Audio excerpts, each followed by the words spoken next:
अर्चना जी, मूर्ति बनाने वाले अक्सर अपनी बनाई हुई मूर्तियों का एक ढांचा अपने पास रखते हैं कि अगर मूर्ति टूट फूट जाए तो दोबारा बना सके। निशित जी भी ऐसा करते थे क्या? हाँ हाँ, उसके वो सारे ढांचे पिछले बाजू रखते थे। हम वो जगह देखना चाहेंगे।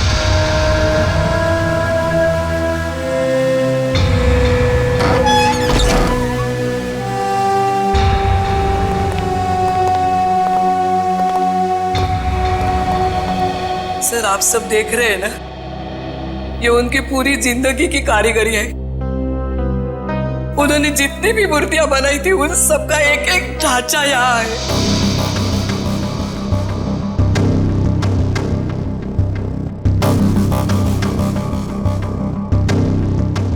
वो वाला नहीं दिख रहा है? कौन सा वाला? वो सुमित जी की जो मूर्ति का ढांचा है, वो उस तरफ होना चाहिए।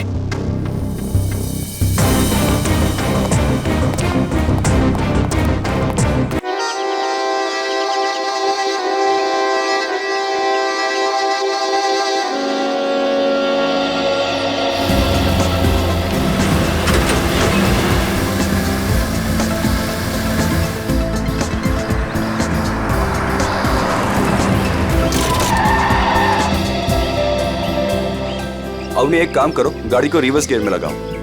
हाँ, लेकिन मुझे डर लग रहा है। पता नहीं गाड़ी कहीं इधर उधर चली गई तो? कुछ नहीं होगा, जैसा मैं बोलता हूँ वैसा करती जाओ। ओके, एक काम करो, गाड़ी को रिवर्स गियर में लगाओ और धीरे धीरे क्लच दबाओ और धीरे धीरे एक्सीलेटर छोड़ो, बस। अवनी बेटा, हम सिखा देते हैं तुम्हें गाड़ी चलाना।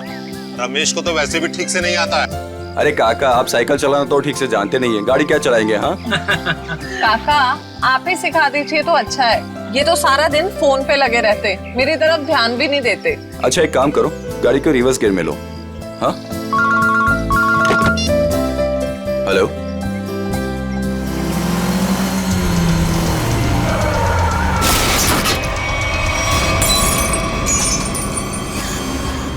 अवनी, ये तुमने क्या कर दिया? हाँ,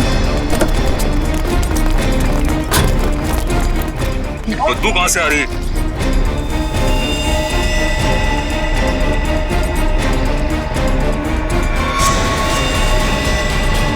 इसके अंदर लाश कहां से आ गई? इसमें से बदबू भी कितनी आ रही है? हे भगवान, इन्होंने तो लाश देख ली।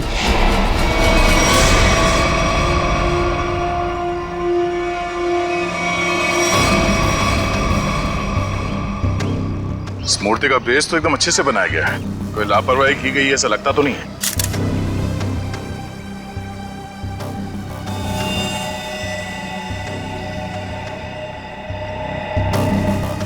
अगर इस मूर्ति में इसको रखा क्यों होगा? और वो भी ऐसे चहल पहल वाली कॉलोनी के बीच में रखी गई मूर्ति, वो भी ऐसे कॉलोनी के बीचों बीच जहां पे इतनी चहल पहल है।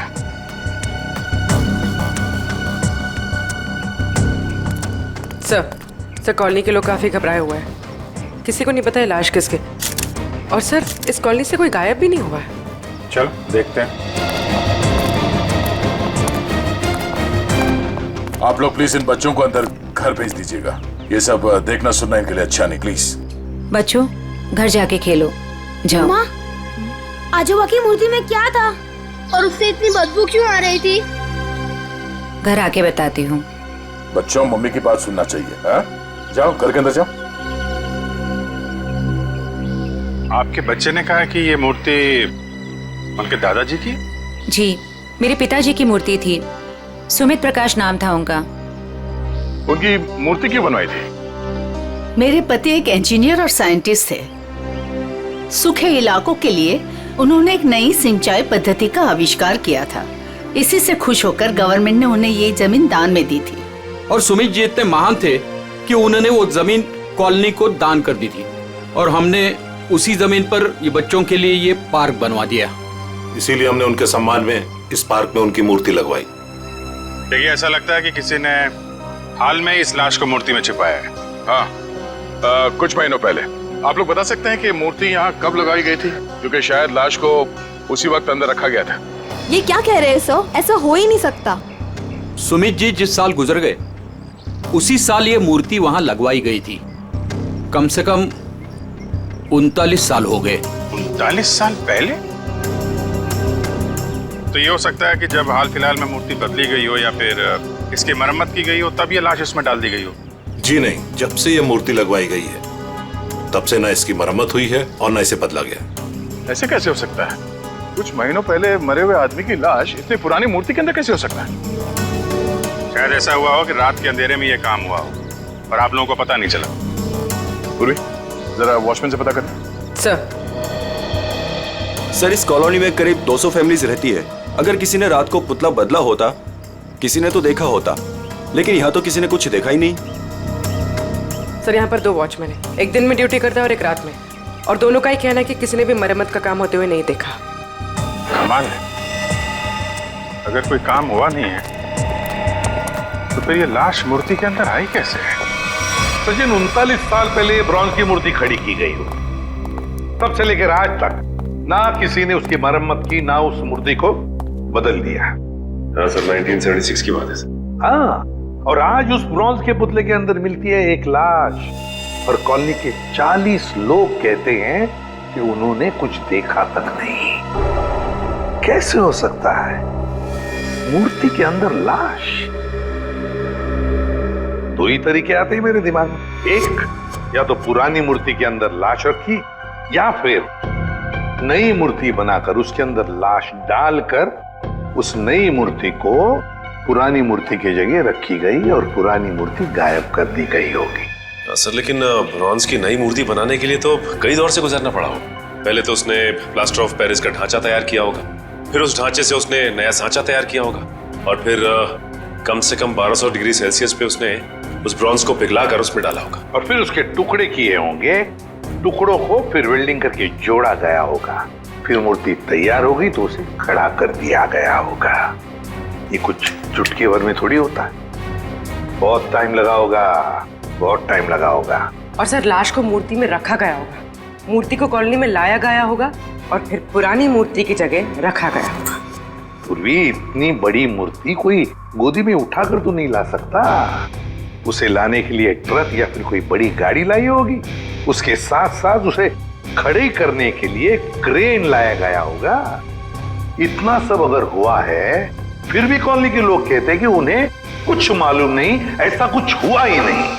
सर फिर तो पहला वाला तरीका इस्तेमाल किया गया होगा सर। बॉडी को कॉलोनी में लाया गया होगा और फिर मूर्ति में रख दिया गया होगा। पंकज, मूर्ति को लेटाया गया होगा, उसके बाद उसके अंदर लाश को रखा गया होगा, और फिर उसे खड़ा भी किया होगा। कैसे हो सकता है? कैसे हो सकता है ये? सर इतना अजीब तरीका लाश को ठिकाने लगाने का, खूनी को ये सब करने की जरूरत क्या थी? वही तो, इतनी तकलीफ क्यों? लाश को ब्रॉन्ज की मूर्ति के अंदर ही क्यों? कोई ना कोई वजह तो जरूर होगी, पर है कौन ये? है कौन ये? लाश है किसकी? कैसे मरा ये? मरा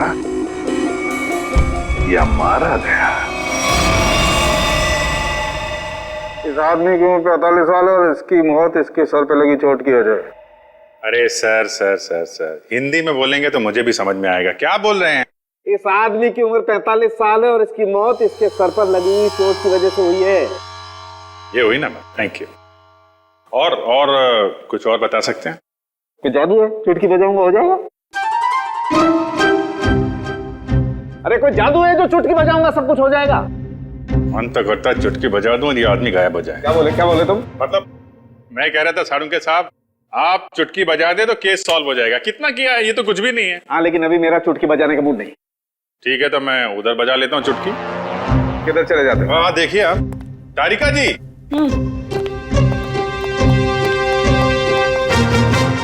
कुछ मिला आईडी वाईडी आपको? ना आईडी ना वॉलेट, कुछ नहीं।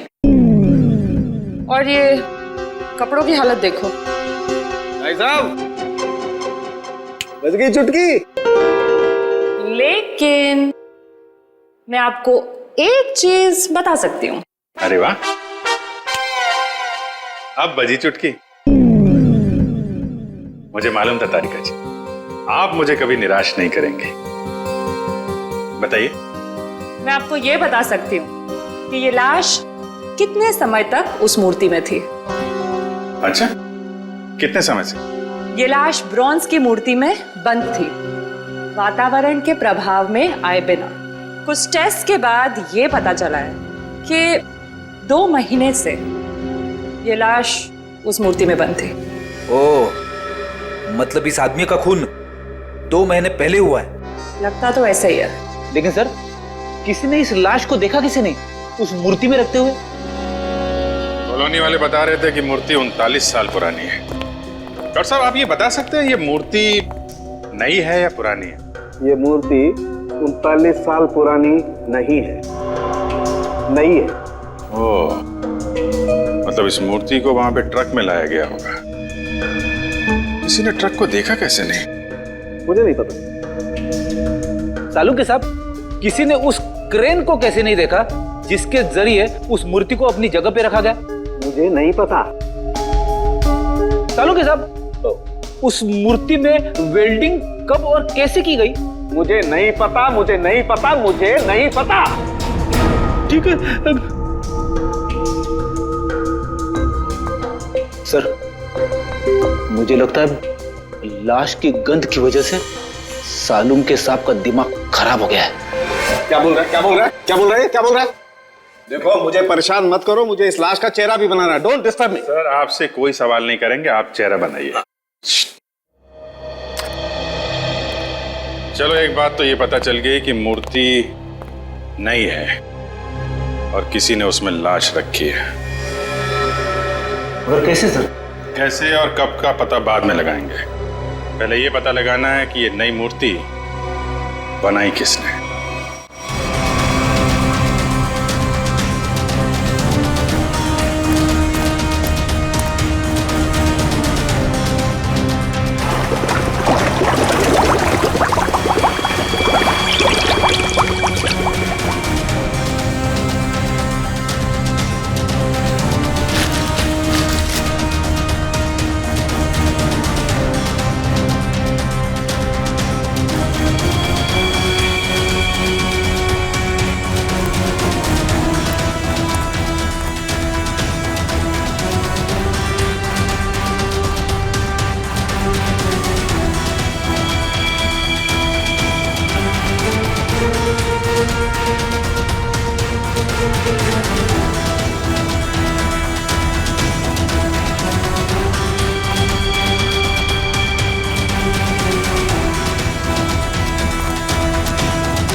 दुकान में तो कोई नहीं दिख रहा। वाह, एक खूबसूरत लड़की मेरे दुकान पे। सीआईडी से हूँ मैं। तो क्या हुआ? लगता है तुम्हारा दिमाग ठिकाने पे नहीं है मिस्टर कुमार। क्या? कुमार? मैं किसी कुमार सुमार को नहीं जानता और न मैं कुमार सुमार हूँ। तुम निशित कुमार नहीं हो जिसकी ये दुकान है? ओह, इस दुकान के पहले वाले मालिक निशित कुमार, उनकी बात कर रहे हैं ना? पहले वाला मालिक? हाँ, निशित कुमार का 2 महीने पहले खून हो गया।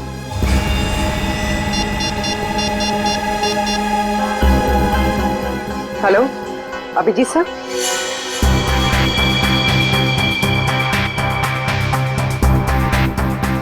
तारिका, बन गया ना चेहरा? तो इन्होंने ये दुकान निशित कुमार से खरीदी और 2 महीने पहले उनका खून हो गया। 2 महीने पहले की वो लाश थी ना जो उस मूर्ति में से मिली? हाँ सर, लाश। हाँ, लाश।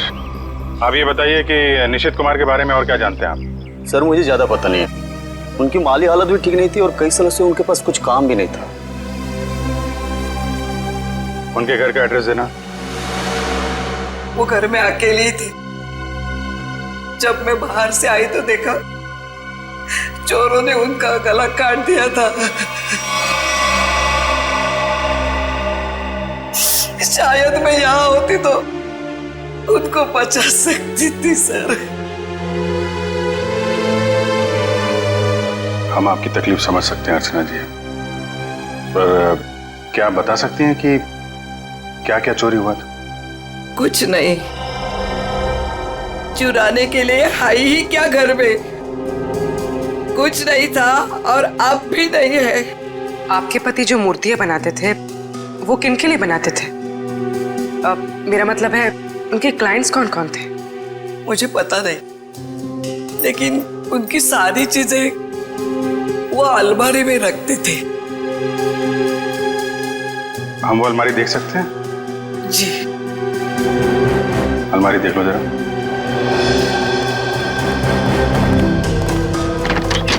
अर्चना जी, ऐसा भी हो सकता है कि ये चोरी का मामला ना हो। मैं समझी नहीं सर कुछ। निशित जी का कोई दुश्मन भी था जो उनकी जान लेना चाहता हो? सर मामूली सा शिल्पकार, उनका दुश्मन कौन हो सकता है?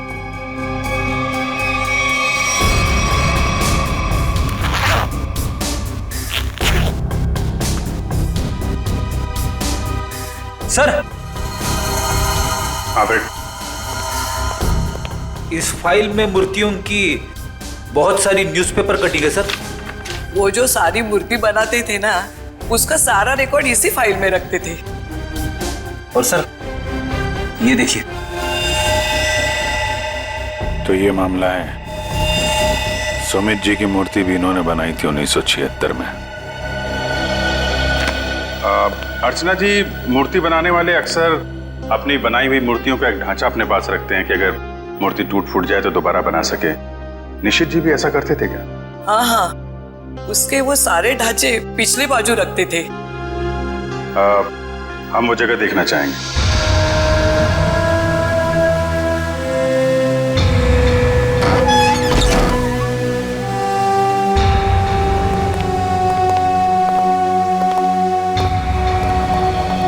सर आप सब देख रहे हैं ना, ये उनकी पूरी जिंदगी की कारीगरी है।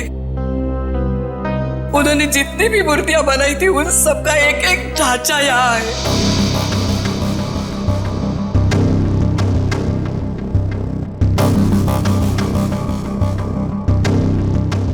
वो वाला नहीं दिख रहा है? कौन सा वाला? वो सुमित जी की जो मूर्ति का ढांचा है। वो उस तरफ होना चाहिए।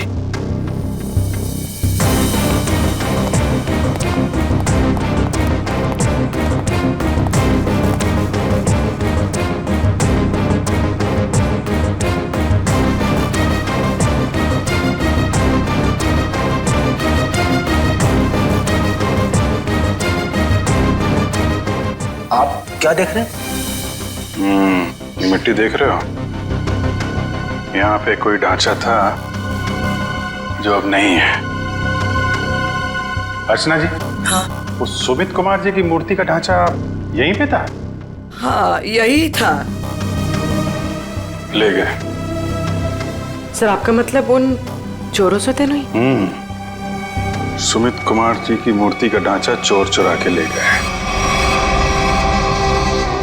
निशित जी का खून इस ढांचे की वजह से हुआ है। लेकिन सर, सुमित जी की मूर्ति का ढांचा चुरा के चोर क्या करेंगे? उस ढांचे की मदद से सुमित जी की नई मूर्ति बनाई गई और उस लाश को उसमें डाल दिया गया। लेकिन सर हमें कैसे पता चलेगा वो लाश किसकी है? साड़ू के साहब लगे हैं ना लाश का चेहरा बनाने में। एक बार चेहरा बन जाए सारी कहानी सामने आ जाएगी। हाँ डॉक्टर साहब, बन गया चेहरा?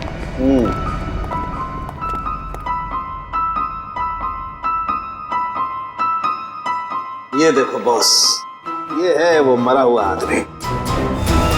क्या? ये कैसे हो सकता है? डॉक्टर साहब, ये क्या मजाक है? भाई साहब, मैं मजाक नहीं कर रहा हूँ, यही है उस आदमी का चेहरा, ऐसा ही दिखता है वो। मैं जानता था, मुझे बिल्कुल पता था ये कुछ ऐसा करेंगे जिससे सारा केस उलट जाए। क्या बात कर रहे हो यार तुम? मैं ऐसा क्यों करूंगा? क्या हो गया तुम्हें? अभिजीत, ये क्या कह रहे हो तुम? ये उसी आदमी का चेहरा है। सर मजाक क्यों करेंगे? क्योंकि डॉक्टर साहब ने जो चेहरा बनाया है वो मूर्ति का चेहरा है। सुमित जी का चेहरा है जो 39 साल पहले मर चुके हैं। इस चेहरे में सिर्फ मूंछ लगाना बाकी। क्या बात कर रहे हो? ये आप बताइए, आपने बनाया है चेहरा? तो मैंने तो वही बनाया है जो मुझे खोपड़ी ने बताया। मैंने तो मूर्ति देखी भी नहीं है यार। तो आप देख लीजिए, ये मूर्ति है। तो वाकई वही चेहरा है जो मैंने बताया। ऐसा कैसे हो सकता है? सर ये आदमी 39 साल पहले मर चुका है। आज जिंदा होता तो 80 साल का होता। और आपने कहा था ना कि ये मरा हुआ आदमी 45 साल का। कैसे पॉसिबल है? आई एम सॉरी बॉस, मुझे छुट्टी चाहिए। वो आप देखो सर। पहले हम ये पता लगाने की कोशिश कर रहे थे कि लाश को मूर्ति में रखा कैसे गया। अब हमें ये पता लगाना है कि सुमित जी की लाश सुमित जी की मूर्ति में आई कैसे और क्यों। सर कुछ पता चला उस लाश के बारे में? देखिए उसी के बारे में हम लोग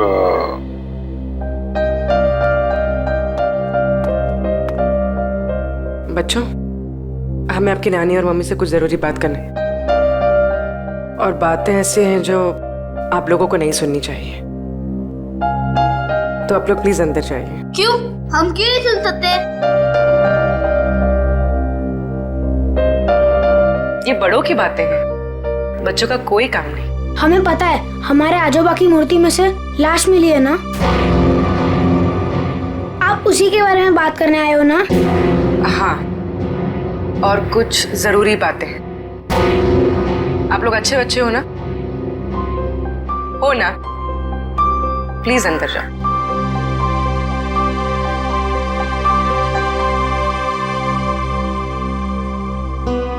सर बताइए ना, क्या पता चला आप लोगों को? एक्चुअली इस केस की जांच को लेकर हम थोड़ी उलझन में हैं और हमें लगता है कि आप सुलझा सकती हैं इस उलझन को। कैसी उलझन? और मैं कैसे सुलझा सकती हूँ? दरअसल ये सब हमारे परिवार वाले जैसे ही हैं। जब से शादी करके आई हूँ इसी कॉलोनी में रह रही हूँ। ये लोग सब कुछ जानते हैं। आपको जो कुछ भी कहना है इनके सामने कह सकते हैं। ठीक है। आपके पति सुमित जी को गुजरे हुए करीब 39 साल हो गए है ना। लेकिन सुमित जी की मूर्ति में से हमें जो लाश मिली है वो सुमित जी की है।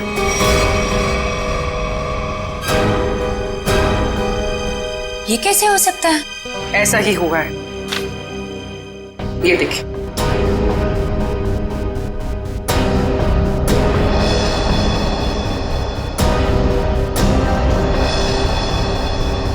इतने यकीन के साथ आप ये कैसे कह सकते हैं? हाँ, ये हो ही नहीं सकता। जरूर कुछ भूल हुई है आप लोगों से। कोई भूल नहीं हुई। ये एक साइंटिफिक मेथड है जिसमें लाश की खोपड़ी का चेहरा बनाया गया है और यही चेहरा बना है सुमित जी का। लेकिन मेरे पिताजी की लाश कैसे आ सकती है? ये मुमकिन नहीं है। वही तो, लाश की उम्र करीब 45 साल की है। आपके पिताजी जिंदा होते तो 80 साल के ऊपर के होते हैं। अब बात यह है कि 80 साल का आदमी 45 साल का कैसे हो गया? ये मैं कैसे जान सकती हूँ? अब आपको नहीं पता तो हमें कैसे पता होगा? चेहरा तो बिल्कुल आपके पति का ही है। सर, उनकी मौत के बाद उनका अंतिम संस्कार मैंने ही किया था। अगर किसी ने लाश बदल दी हो या कहीं किसी तरह वो जिंदा भी होते तो भी 80 साल का इंसान 45 साल का हो ही नहीं सकता। वही तो, यही बात हमें परेशान कर रही है। अच्छा, आपके परिवार में कोई ऐसा आदमी था जो बिल्कुल सुमित जी से मिलता जुलता हो? नहीं, जब से मैं उन्हें जानती हूँ या जब से मेरी शादी हुई है मैंने तो ऐसा किसी को नहीं देखा जो उनकी तरह दिख रहा हो। चूंकि उस मरे हुए आदमी का चेहरा हूबहू आपके पति से मिलता जुलता है और उन दोनों में कोई संबंध है या नहीं, ये जानने के लिए मालती जी हमें आपकी थोड़ी मदद चाहिए। कैसी मदद? अगर आपको बुरा ना लगे तो हमें आपका डीएनए उस मरे हुए आदमी से मिला के देखना होगा। यही एक तरीका है सच्चाई को जानने का।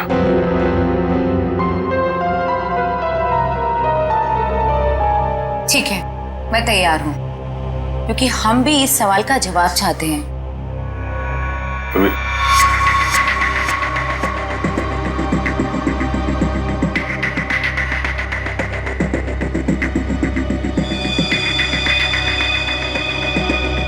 Thank you. हम फिर मिलेंगे, और तब जब आपके साथ मिलेंगे।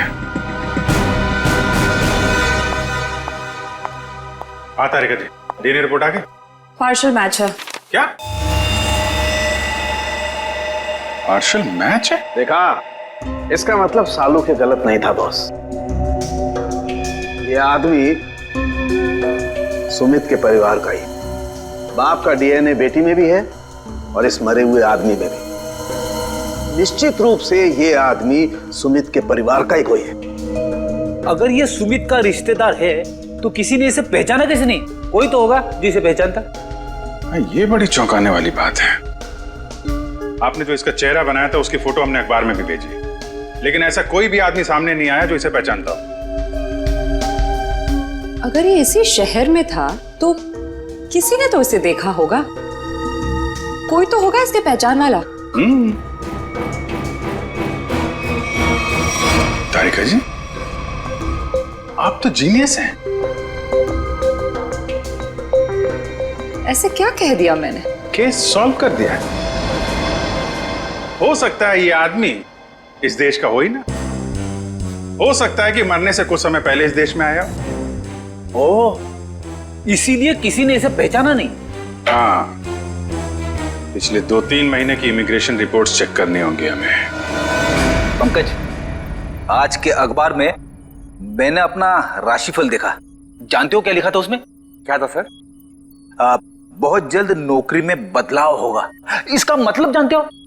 हाँ सर, ये तो बहुत दुख की बात है। आपका डिमोशन होने वाला है।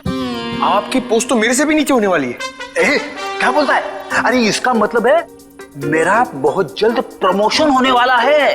हाँ, पिछले 1 हफ्ते से मुझे ऐसा ही लग रहा है। लेकिन मुझे ऐसा नहीं लग रहा है। क्यों? सर अभिजीत सर ने बिल्कुल सही पता लगाया सर। इमिग्रेशन रिकॉर्ड से उस मरे हुए आदमी का चेहरा मैच कर रहा है सर। गुड, मिला है सर।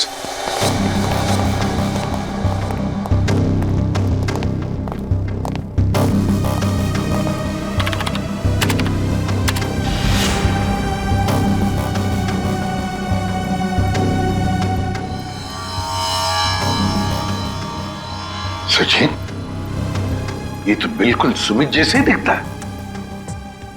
इसका नाम ब्रेंडन है, उम्र 45 साल और 2 महीने पहले यूके से आया था सर। मतलब आते ही मौत हो गई उसकी। सर, इसका नाम तो अंग्रेजों जैसा है पर लगता है इंडियन है। इस ब्रेंडन का घर का पता, फोन नंबर कुछ है? हाँ सर, जरूर। पूर्वी, इस नंबर पे फोन करो। घर का ही फोन नंबर होगा ही। उसके माता पिता से बात करो, मगर सावधानी से। शायद उन बेचारों को पता भी नहीं होगा ब्रेंडन के साथ क्या हुआ है। और देखो बातचीत में कुछ पता चलता है क्या इस ब्रेंडन के बारे में।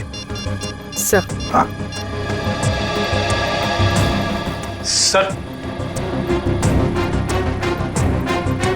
मैं सीआईडी छोड़ रहा हूं। अब और बर्दाश्त नहीं होता। मैं पागल हो जाऊंगा। क्यों? ऐसा क्या हो गया? इस केस में बहुत कंफ्यूजन है और सबसे बड़ी बात तो यह है कि वो आदमी अंग्रेज निकला। मेरा दिमाग फट जाएगा सर। मैं भी छुट्टी पे जा रहा हूं सालू के साथ। अभी जाओ इसी वक्त। बोरिया भी सरा बांधो, निकल जाओ सीआईडी से। जाओ और कुछ समय बिताओ अपनी बीवी के साथ, शायद कुछ अकल आ जाएगी। जाओ। सर, आपका राशिफल तो सही निकला। नौकरी में बदलाव मतलब आपका रेजिग्नेशन, इस्तीफा।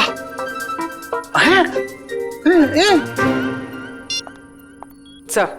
हाँ पूर्वी, बात हो गई? हाँ सर, एक और चौंकाने वाली बात पता चली। क्या? सर, ये ब्रेंडन सुमित का बेटा था। ब्रेंडन सुमित का बेटा है? वो कैसे? उसकी पहली शादी से। सुमित ने बियाट्रिस नाम की एक अंग्रेज औरत से 1970 में शादी की थी। बेटे को जन्म देते हुए वो औरत मर गई। बीवी की मौत के बाद उसका दिल टूट गया और वो अपने इस बेटे को लेकर इंडिया वापस आना चाहता था, लेकिन उसकी बीवी के घर वालों ने बच्चे को आने नहीं दिया। इसलिए बच्चे को नाना नानी के पास छोड़कर वो इंडिया आ गया। और इंडिया में आने के बाद उसने अर्चना से शादी की और अपनी पिछली जिंदगी मिटा दी। किसी को कुछ भी नहीं बताया। और इसीलिए सुमित के इस बेटे ब्रेंडन के बारे में यहाँ पे किसी को भी कुछ पता नहीं था। Yes sir. हाँ, लेकिन ये ब्रेंडन इंडिया आया क्यों आया ये? सर, अपने नाना नानी की मौत के बाद उसे अपने पिता के बारे में पता चला, तो अपने पिता के परिवार वालों के बारे में जानने के लिए वो इंडिया आया था। कोई आदमी अपने परिवार के बारे में जानने के लिए इंडिया आता है और यहाँ पर उसका खून हो जाता है। नहीं नहीं नहीं नहीं, ये कोई और ही चक्कर है। सर, अब इस ब्रेंडन के खूनी तक हम कैसे पहुंचेंगे? शुरू से शुरू करके। सॉरी सर, आपका मतलब क्या था? एयरपोर्ट से पंकज, एयरपोर्ट से। जैसे ब्रेंडन एयरपोर्ट पर उतरा, पता लगाएंगे वो कहां गया, कैसे गया, किससे मिला।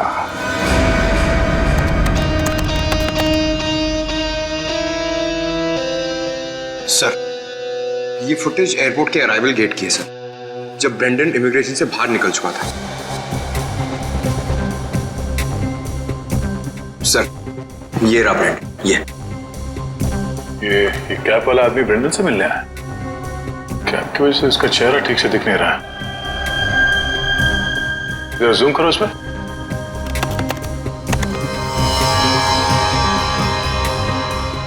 ऐसा लगता है कि जानबूझकर ये आदमी अपना चेहरा छुपा रहा है। ये चाहता नहीं है कि उसका चेहरा कैमरे पे कैप्चर हो। आगे बढ़ो। सर, ये दोनों तो पार्किंग की तरफ गए। इसका मतलब इस कैप वाले आदमी की गाड़ी पार्किंग में है। एक काम करो, इन दोनों के बाहर निकलने से आधे घंटे तक जितनी भी गाड़ियां एयरपोर्ट के पार्किंग लॉट से बाहर निकली है, उन सब के डिटेल्स निकालो। पता चल जाएगा इस कैप वाले की कौन सी गाड़ी है। सर, वो आदमी ब्रेंडन को जब एयरपोर्ट की पार्किंग में लेके गया, उसके आधे घंटे बाद तक ये सारी गाड़ियां बाहर जाती रही सर। बस वे ठीक है, एक एक को फोन करो और पता लगाओ किस पैसेंजर को इन्होंने एयरपोर्ट से पिकअप किया और कहां जाके छोड़ा। हेलो जी, मैं सीआईडी से इंस्पेक्टर सचिन बोल रहा हूँ। अच्छा, ये बताइए कि 15 फरवरी को आपकी कार इंटरनेशनल एयरपोर्ट पे गई थी किसी को छोड़ने के लिए? आप क्या करने गए थे? किसी को छोड़ने गए थे? मिसेस आंचल कुमार। ओके पूर्वी। Okay okay. क्या? किसको छोड़ने गए थे? Peter Frank. अच्छा, ये कौन सी फ्लाइट से आए? ओके।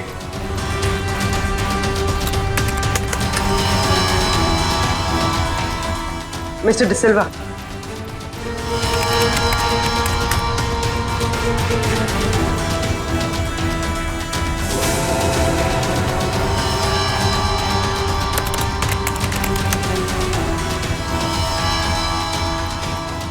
ओके पूर्वी, अब बचा है सिर्फ एक नंबर, ये VH 543259। और सर, ये नंबर किसी मिस्टर अनिल के नाम पे, जो कि लोनावाला के बंगलो पे रजिस्टर्ड है सर। लेकिन ये आदमी फोन नहीं उठा रहा है सर। फोन नहीं उठा रहा है? लगता है ये अनिल ही पिकअप करने आया था ब्रेंडन को एयरपोर्ट पर। सर, कहीं इस अनिल ने ही तो ब्रेंडन का खून नहीं किया? हो सकता है पूर्वी, एक बात तो पक्की है, इस अनिल का जरूर कोई ना कोई संबंध है ब्रेंडन के खून के साथ। सरकार के रजिस्ट्रेशन के हिसाब से अनिल जी का घर यही है।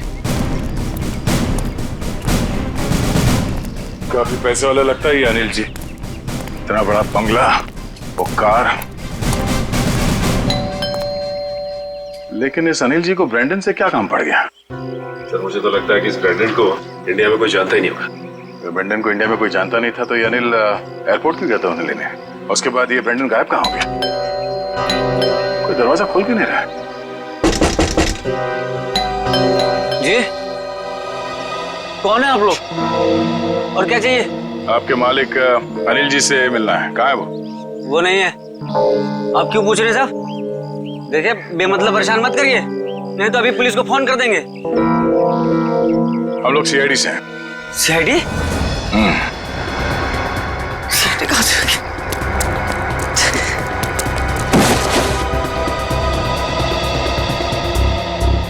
अब ये हमारे किसी काम का नहीं है। लगता है अनिल जी उसी तरफ है जिस तरफ ये भाग रहा है। चलो देखते हैं। हट हट।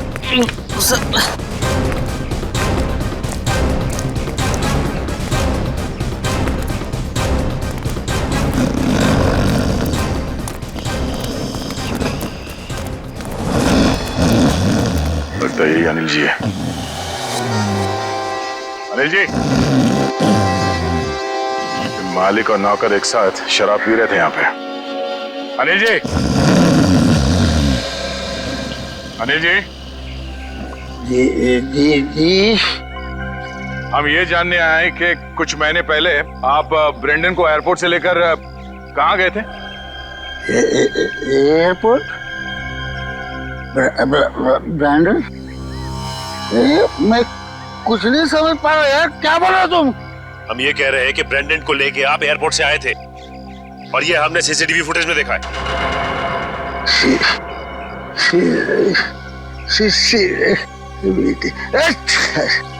अनिल जी, आपकी कार कौन सी है?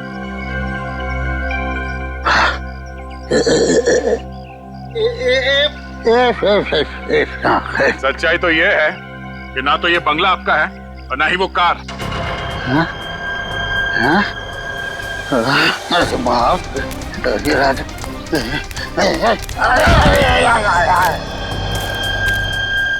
अब सच बताओ। सर मैं कुछ नहीं जानता सर मैं तो एक मामूली सा वॉचमैन हूँ सर। वॉचमैन, ये मेरा मालिक है ना, मालिक, उसने अपना बंगला और कार मेरे नाम पर कर दिया सर। ये मेरा कुछ भी नहीं है सर। तो फिर किसका है? सर मैं कैसे बोलूं सर, मेरी जान चली जाएगी सर। देखो, तुम चिंता मत करो, कुछ नहीं होगा तुम्हें।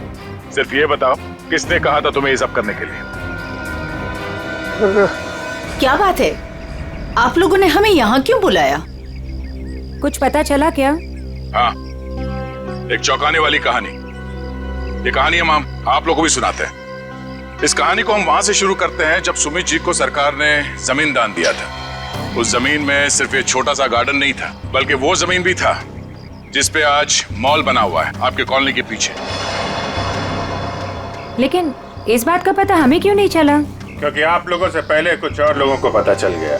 उन्हें यह भी पता चल गया कि सुमित जी अपनी पूरी जमीन को बच्चों के पार्क के लिए दान करना चाहते हैं, और ये बात उन्हें अच्छा नहीं लगा। उन्होंने सुमित जी को रोकना चाहा। जब सुमित जी नहीं माने तो उनका फोन कर दिया।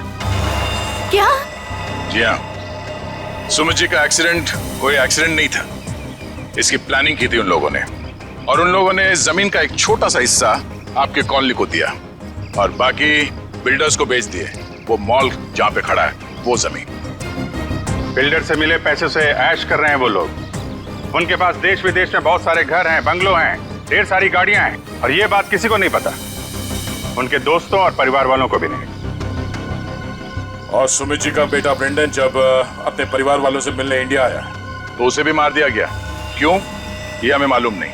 और फिर बेटे की लाश को पिता के मूर्ति में छुपा दिया। अब ये कैसे किया है, ये हम जानना चाहते हैं। लेकिन वो कौन लोग हैं? यही हैं वो लोग। सच तो ये इसी कॉलोनी में रह रहे हैं, धोखे और खून से कमाए हुए पैसों पर ऐश कर रहे हैं, लेकिन हम उन्हें जानते हैं।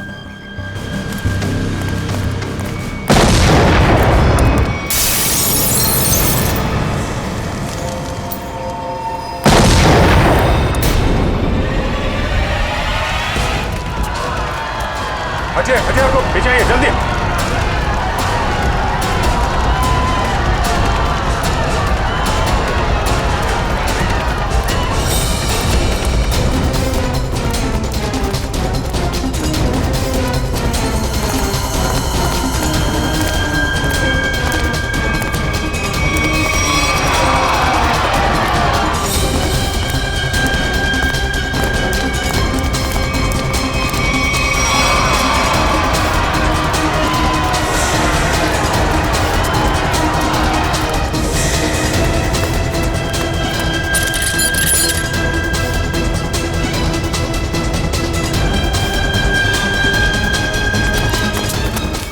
आनंद, आनंद संभालना यार। अरे अरे क्या हो रहा है ये?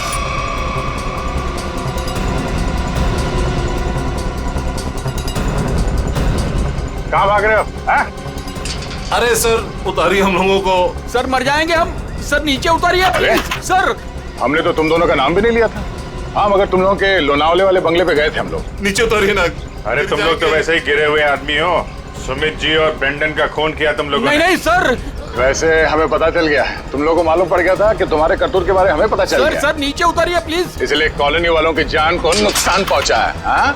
और अब उसका भगदड़ का सहारा लेके भाग रहे तुम लोग। सर उतारिए हमें। सर नीचे उतारिए प्लीज। नीचे उतारिए ना मर जाएंगे सर। सर नीचे उतारिए ना।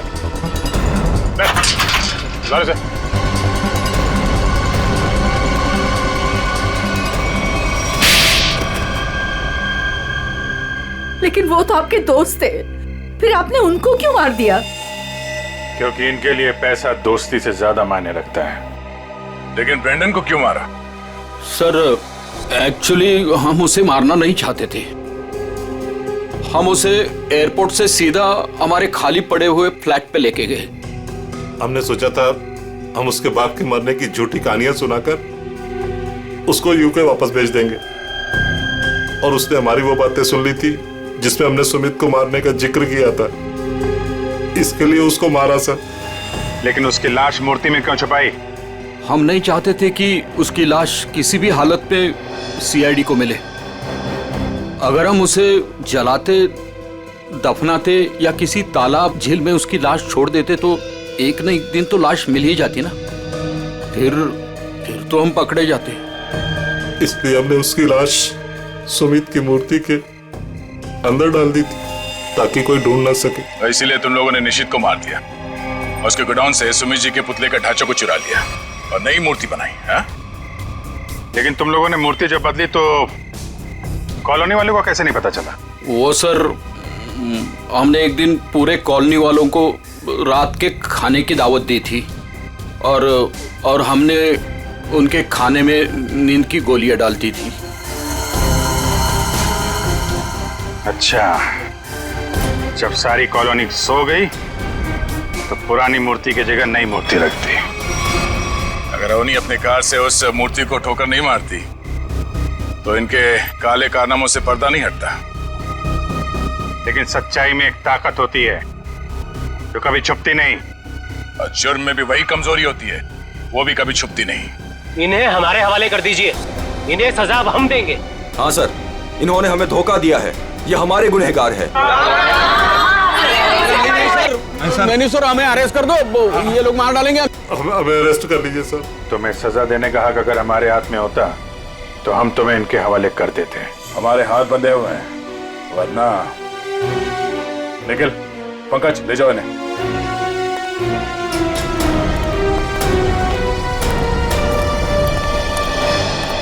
बेटा, आप लोगों का बहुत बहुत शुक्रिया कि आप लोगों ने ये गुत्थी सुलझाई और छिपे हुए गुनहगारों को पकड़ लिया। ये तो हमारा फर्ज था, लेकिन हम पूरी कोशिश करेंगे कि मॉल की जमीन भी कॉलोनी को वापस मिल जाए। आपके पति का जो सपना था वो पूरा होके ही रहेगा। खुश रहो बेटा, खुश रहो।